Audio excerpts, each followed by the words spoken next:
नमस्ते आप सबको। मैं डॉक्टर अभिक भट्टाचार्य हूँ।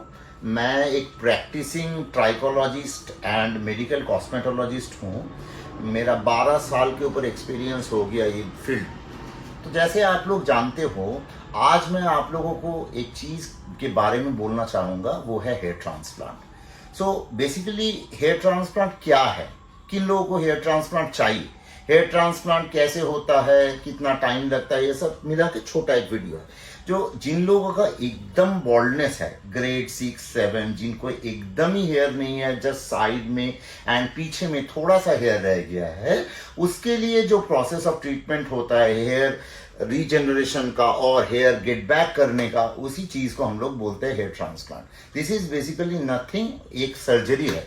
इस सर्जरी में हम लोग क्या करते हैं, आपका आप देखिए जितना भी बड़ा गंजापन हो, सबका ये साइड का पोर्शन का बाल है, पीछे का बाल कभी नहीं गिरते हैं।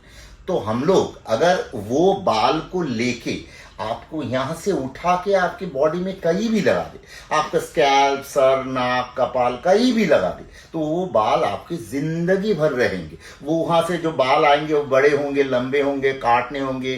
तेल लगाओ, कंघी घुमाओ, डाई करो, स्टाइल करो, स्टिक करो, आप जैसे बाल शेव भी कर सकते हो। इवन आप शेव भी कर दोगे तो भी वो बाल फिर वापस आ जाएंगे। यही हेयर ट्रांसप्लांट का साइंटिफिक बेसिस है। ये जो हेयर ट्रांसप्लांट है, इनमें दो तरीके के टेक्निक यूज होता है। एक होता है FUT और एक होता है FUE। Now what is FUT and what is FUE? ये इन दोनों जो टेक्निक है, इसका क्या बेसिक डिफरेंस है? FUT और स्ट्रिप टेक्निक सेम है।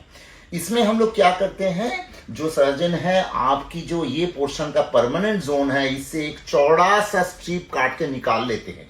1 से 1.5 सेंटीमीटर चौड़ा, चमड़े, बाल और बालों के रूट समेत जब काट लेते हैं तो यहाँ पर एक गैप हो जाता है। वो गैप को हम लोग तुरंत बंद कर देते हैं special variety of closing suture से, जिसको बोलते हैं ट्राइकोफाइटिक क्लोजर। उसमें स्पेशली ये है कि आप जब सूचर के ऊपर से जब हेयर ग्रो हो जाएगा, स्कार के अंदर से तो हेयर नहीं आता है, लेकिन साइड का जो बाल है वो ऐसे ही स्टिच करते हैं तो ऊपर से निकल आता है, देख के आपको पता ही नहीं चलता है कहां से बाल लिया गया है, कहां से स्ट्रिप लिया गया है। वो जो प्रोसेस है, वो प्रोसेस में हम लोग जो स्ट्रिप निकालते हैं, आप अगर बैक शेव करोगे तभी आपको पता चलेगा, नहीं तो बाहर से नहीं पता चलेगा। वो जो बाल का स्ट्रिप हम लोग निकालते हैं, वो स्ट्रिप को हम लोग माइक्रोस्कोप के नीचे रख के उसको एक एक करके बाल को अलग करके पहले हम लोग गैप बना देते हैं, आपकी हेयर लाइन डिजाइन करते हैं, उसके बाद हम लोग एक एक करके गैप में वो बाल डाल देंगे।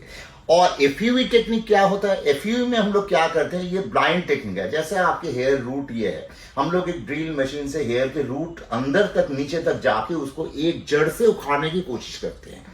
तो जब रूट को जड़ से उखाड़ लेंगे तो वहां पर एक छोटा सा जस्ट स्कार होता है, इतना बड़ा तो स्कार होता नहीं है। लेकिन FUE टेक्निक में हम लोग एक एक बाल को उठा के एक एक बाल को लगा देते हैं। इसमें कंटिन्यूअसली अगर हम लेंगे तो बड़ा सा स्कार हो जाएगा, इसीलिए एक निकालेंगे तो 2 छोड़ना पड़ेगा, फिर एक निकालेंगे तो 2 छोड़ना पड़ेगा, ऐसे ही टेक्निक होता है।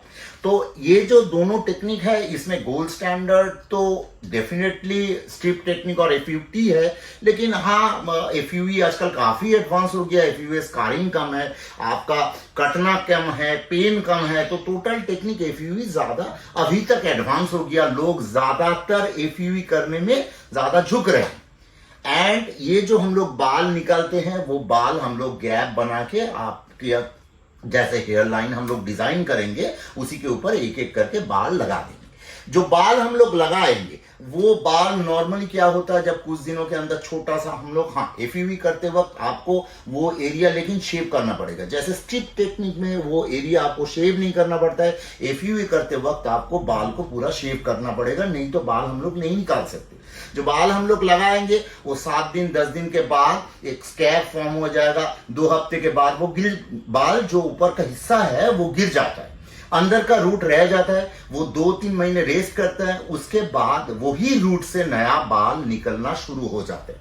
तो नॉर्मली हम लोग बाल 1 सेंटीमीटर ए मंथ करके बढ़ते हैं।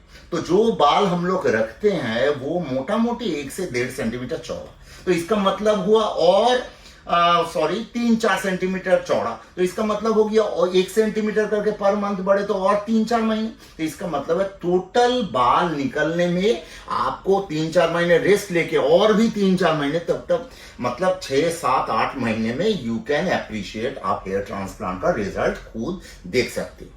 ये जो टेक्निक है हेयर ट्रांसप्लांट है, बेसिकली हम लोग सुन करके ऑपरेशन करते हैं, आपको जनरल एनेस्थेशिया का जरूरत नहीं होता है। टोटल प्रोसेस में 4 से 5 घंटे टाइम लगते हैं, 4-5 आदमी मिलकर काम करते हैं। ड्यूरिंग प्रोसीड्यूर आप पूरा कॉन्शियस रहते हो, आप गाना सुनते हो, लंच खाते हो, ब्रेक लेते हो, बात करते हो, टीवी देखते हो, एंड खत्म होने के तुरंत बाद आप घर चले जाते हो।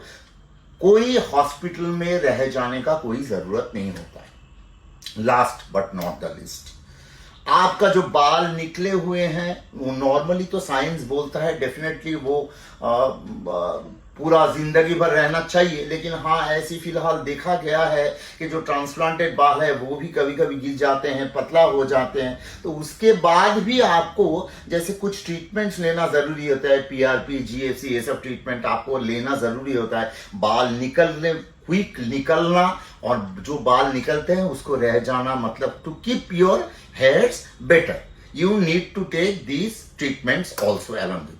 हम लोग एक बाल लगाते हैं तो इसका मतलब ये नहीं है कि बाल बाकी बालों को आपको बचा सकते हैं।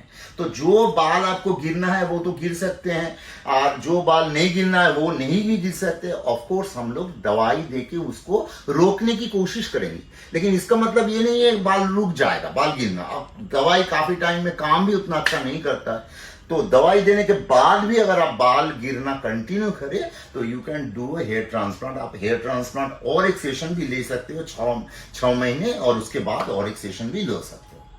तो यही मोटा मोटी चीज है। Hair transplant is a surgery, हम लोगों का जो सर्जन है वो करेंगे, and that is a very good treatment, a very good option जिनके एकदम बाल नहीं है उसके लिए। सो थैंक यू दोस्तों, thank you for watching my video.